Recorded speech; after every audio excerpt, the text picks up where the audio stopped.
Giovanni Boccaccio berichtet am Beginn seines Decamerone von der großen Pest im Jahre 1348 in Florenz.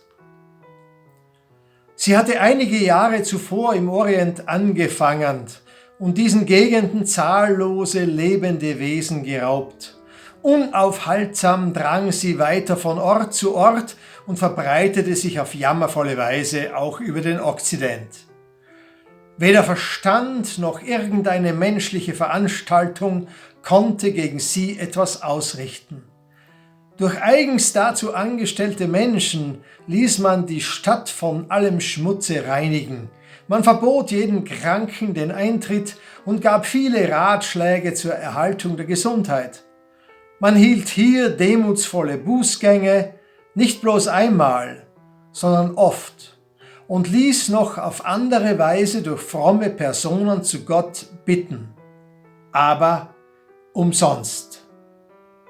Gegen diese Krankheit konnte weder die Einsicht des Arztes noch die Kraft irgendeines Heilmittels etwas ausrichten.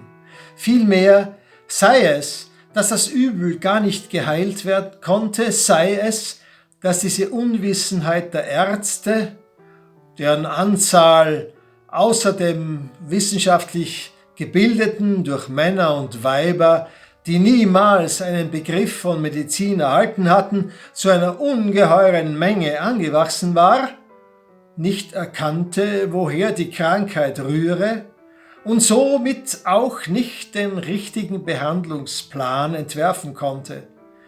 Es kamen nicht bloß nur sehr wenige davon, sondern beinahe alle starben innerhalb 3 Tage nach dem Erscheinen der Zeichen, einige früher, andere später und die meisten ohne ein Fieber oder irgendeinen anderen Zufall.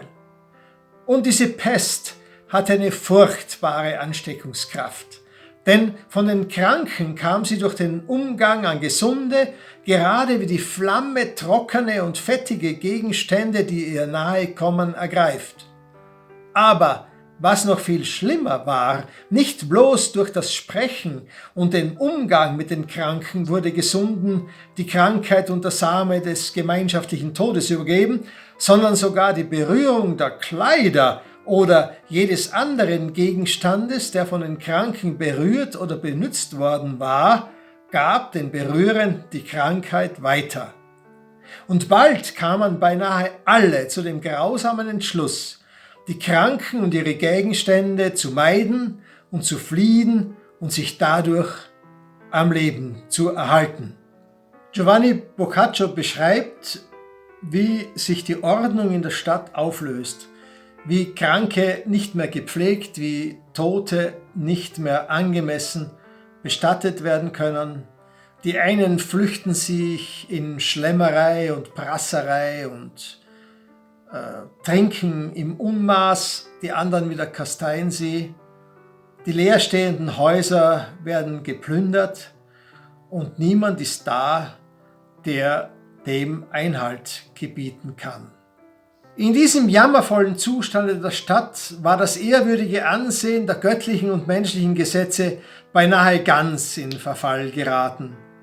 Die Diener und Vollzieher derselben konnten sie nicht aufrechterhalten, denn sie waren wie alle anderen Menschen tot oder krank, oder es fehlte ihnen so sehr an Unterbeamten, dass sie ihr Amt unmöglich verwalten konnten. Es war deshalb einem jeden erlaubt, alles, was ihm gefiel, für sich zu benützen. Bei vielen erfolgte der Tod, die, wenn sie eine Hilfe gehabt hätten, vielleicht gerettet worden wären. Aber bei dem Mangel an geschickter Betreuung für die Kranken und bei der Ansteckungskraft der Pest war die Menge derer, die Tag und Nacht in der Stadt hinstarben, so groß, dass es schaudererregend zu hören, geschweige denn zu sehen war. Die Pest ist eine durch das Bakterium Yersinia pestis hervorgerufene Erkrankung. Der Hauptwirt des Bakteriums sind kleine Nagetiere, vor allem Ratten, und die Übertragung erfolgt durch Flohbisse. So gelangen die Bakterien auch zu den Menschen und lösen üblicherweise die Beulenpest aus. Und von Mensch zu Mensch kann die Übertragung also wieder durch Flohbisse erfolgen, aber auch durch Tröpfcheninfektion von Mensch zu Mensch, wobei dann meist die Folge die Lungenpest war. Zusätzlich noch besteht das Problem, dass Rattenflöhe relativ lange in Kleidung oder in Stoffen überleben können, auch bei relativ niedrigen Temperaturen. Also selbst wenn die Übertragung nicht mehr über Flohbisse von Ratten auf den Menschen passiert, kann sie noch immer passieren, indem ein Floh irgendwo in Stoffballen oder in Gewand den Menschen beißt. Die Erkrankungsverläufe waren üblicherweise sehr, sehr schwer, die Infektiosität sehr hoch. Nun, wir stehen seit Beginn des vorigen Jahres unter dem Eindruck einer Pandemie, die durch ein Virus hervorgerufen ist, das im Wesentlichen durch Tröpfcheninfektion übertragen wird. Wir haben das große Glück, dass das SARS-CoV-2-Virus nicht extrem infektiös ist im Vergleich zu anderen Erregern und dass die überwiegende Zahl der Fälle an Erkrankungen nicht dramatisch verläuft. Und trotzdem hat die Covid-Pandemie die hochentwickelnden Gesundheitssysteme in vielen Ländern an ihre Grenzen geführt und es war notwendig, unser aller Leben in dramatischer Weise einzuschränken. Im Grunde genommen ist die Behandlung bis heute eine symptomatische. Mit der Impfung haben wir jetzt zumindest eine Möglichkeit in die Hand bekommen, die Pandemie wirkungsvoll zu bekämpfen. Wenn man sich das vor Augen führt, kann man sich vielleicht vorstellen, mit welcher Wucht die Pest Mitte des 14. Jahrhunderts die Menschen getroffen haben muss. Etwa ein Drittel der Bevölkerung ist schätzungsweise damals gestorben. Hohe Infektiosität, keinerlei Behandlungsmöglichkeit, überwiegend schwere Erkrankungsverläufe. Also eine dramatische Situation. Bezüglich der Ursachen der Erkrankung tappte man naturgemäß damals im Dunkeln. Bakterien als Verursacher von Erkrankungen erkannte man erst in der zweiten Hälfte des 19. Jahrhunderts und zog dann daraus nach und nach Schlüsse bis hin zu Möglichkeiten, die Bakterien tatsächlich bekämpfen zu können. Das mittelalterliche Bild von Erkrankung und Gesundheit basierte im Wesentlichen auf der Vier-Säfte-Lehre, die auf der Antike fußt, die bereits Hippokrates, Galen und andere vorgegeben haben. Demnach ist die Gesundheit davon abhängig, ob sich die vier Säfte Blut, Schleim, gelbe Galle und schwarze Galle in einem richtigen Verhältnis zueinander befinden. Und Abweichungen davon lösen Krankheiten aus. Die Kriterien für die Bewertung dieser Abweichungen waren kalt oder heiß, beziehungsweise feucht oder trocken.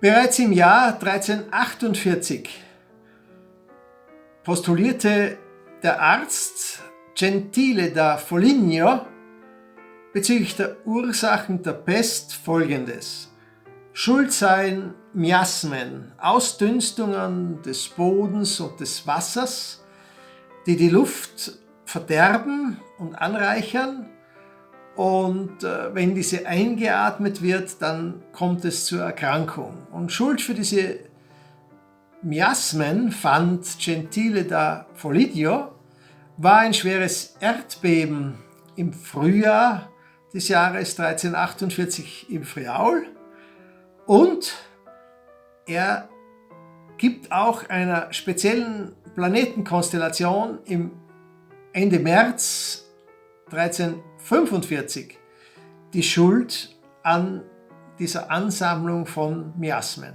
In jedem Fall, diese werden eingeatmet und führen zur Erkrankung von Herz und Lunge, weil dort der Saft Blut viel zu heiß und viel zu trocken wird. Die Behandlung besteht demnach darin, dass man die Hitze und Trockenheit des Saftes Blut bekämpft, Herz und Lunge stärkt.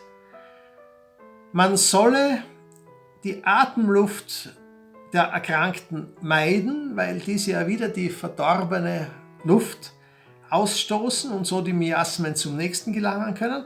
Man solle gut lüften, aber bitteschön nach Norden, also auf der Nordseite die Fenster öffnen und nicht nach Süden, denn der Südwind würde ja nur noch die Hitze verstärken.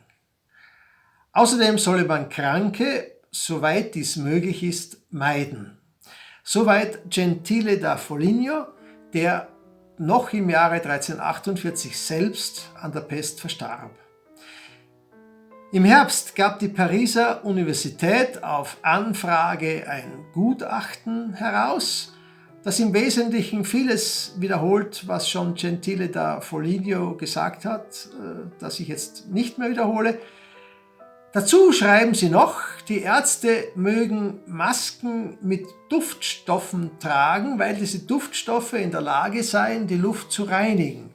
Es sei auch empfehlenswert, Substanzen, die scharf riechen, oder Gewürze, die kräftig duften, immer wieder zur Nase zu führen und daran zu riechen, weil das die Infektionsgefahr vermindere.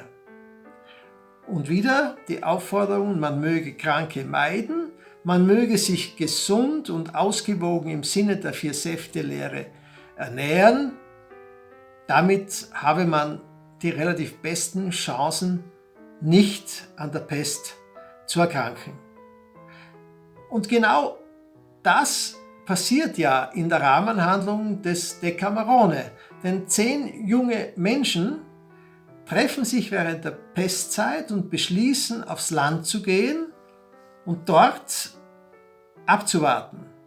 Und die Vier-Säfte-Lehre ist sehr ganzheitlich, also auch Musik, Tanz, ausgewogene Lebensweise, Bewegung sind der Gesundheit förderlich.